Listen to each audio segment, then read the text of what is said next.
Mmeshindaje wenzangu? Kama mmeshinda vizuri na mimi nimeshinda vizuri. Nataka niwafundishe dawa ya ugonjwa wa ansazi. Kuna watu wengi wameteseka sana kwa ajili na huo ugonjwa, wameenda hospitali hawaponi, wametumia madawa mbalimbali hawaponi, wameteseka.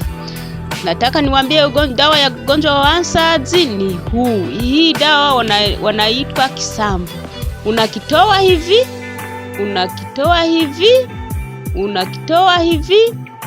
Ukimaliza kutoa hii dawa unaiweka kwenye kinu.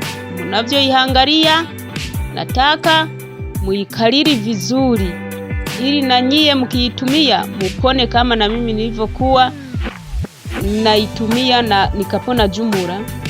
Ukimaliza kutoa hii dawa unaiweka kwenye kinu, unaitwanga twanga. Ukimaliza unapika asubuhi kabla hujara. Unaweka chumvi tu, huwezi kusikaange. Ukimaliza unakula hivyo hivyo. Hapo unapona jumla. Nawapenda. Nasema bye bye.